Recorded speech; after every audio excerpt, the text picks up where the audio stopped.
Comme nos vaillants ancêtres, les populations de Kadiaou, de Cotonou et environ ont payé de leur sang leur refus de l'injustice du pouvoir à vouloir arrêter leur ancien président dans l'espoir de briser la résistance. C'est au lendemain de ces actes héroïques qu'à la surprise générale, certaines têtes couronnées et autorités religieuses sont montées au créneau pour se prononcer sur ces événements. Elles ont condamné sans ambages l'opposition comme instigatrice de violence et d'incitation des populations aux actes de vandalisme. Ces têtes couronnées et autorités religieuses ont même, au regard de la gravité des faits, invité le pouvoir à sévir avec une extrême rigueur. Cette réaction, dénuée de retenue de la part d'autorités morales normalement inclines à la prudence, l'impartialité et à la sagesse, nous a amenés à penser, éberluer, qu'elles se sont laissées tromper, qu'elles se sont laissées abuser. Car en fait, l'instigateur de leur sortie a son objectif précis, à savoir ternir l'image de l'opposition. Il est donc de notre devoir de leur rappeler les faits. Qu'ils vous souviennent, respectez têtes couronnées et autorités religieuses, que nonobstant tous les efforts qu'elle a consentis, l'opposition tout entière a été écartée de l'élection du 28 avril 2019 au profit de 2 partis du chef de l'État.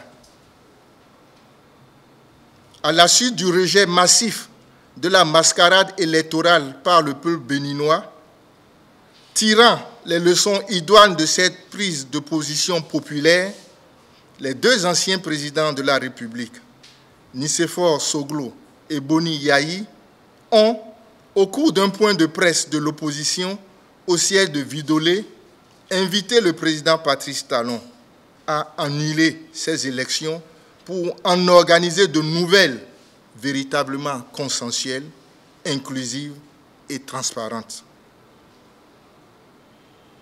Le 1er mai, en réponse à cette main tendue, le pouvoir a encerclé la résidence du président Boni Yayi avec des engins de guerre dans le dessein évident de l'arrêter au regard des menaces proférées contre sa personne la veille par les porte-paroles habituels du pouvoir sur des chaînes de radiodiffusion et télévision nationales.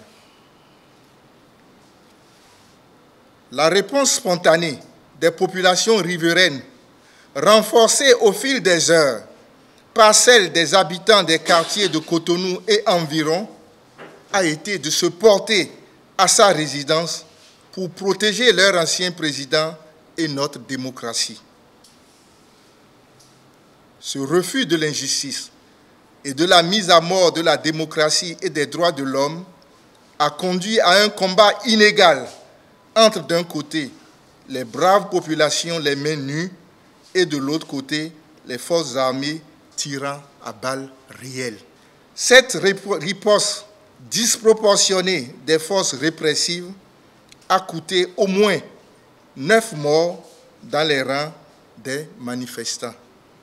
Depuis lors, la résidence du président Boni Yayi reste en état de siège et connaît au jour le jour des déploiements de militaires, de policiers et d'engins de guerre croissants.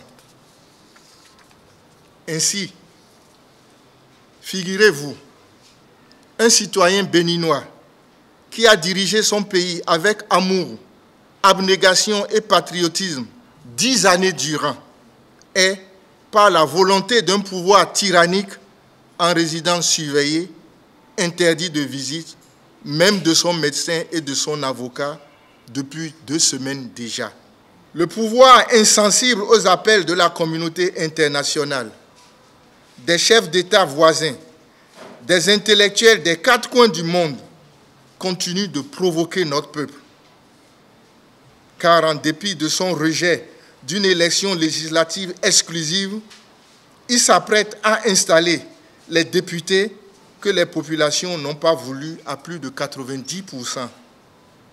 Le parti Force Cori pour un Bénin émergent et toute l'opposition, à l'instar du peuple béninois, ne reconnaissent ni la légalité ni la légitimité des 83 personnes nommées par le président Patrice Talon. Rejetée à 90%, elle ne saurait en aucun cas représenter la nation béninoise. Au vu de tout ce qui précède, respecter tête couronnée et autorité religieuse, qui de Patrice Talon ou des anciens présidents Nicéphore Soglo et Boni Yayi est à la base des violences des 1er et 2 mai derniers. Est-ce en effet le président Boni Yayi qui a demandé l'encerclement de sa résidence pour qu'on aboutisse au soulèvement spontané des populations arrivées massivement secourir leur ancien président? Est-ce enfin la première fois dans l'histoire de notre pays que les Béninois se sont précipités aux côtés d'un des leurs qu'ils pensent être arbitrairement inquiétés par le pouvoir? Non. Nous avons encore en mémoire, en 2012, dans le dossier des subventions cotonnières, lorsque l'homme d'affaires Patrice Talon a été interpellé au commissariat central de Cotonou, le soulèvement des populations pour exiger sa libération. Des personnalités politiques et administratives sont alors allées à son secours. Aucune d'entre elles n'a reçu de convocation, encore moins n'a fait l'objet de poursuites judiciaires.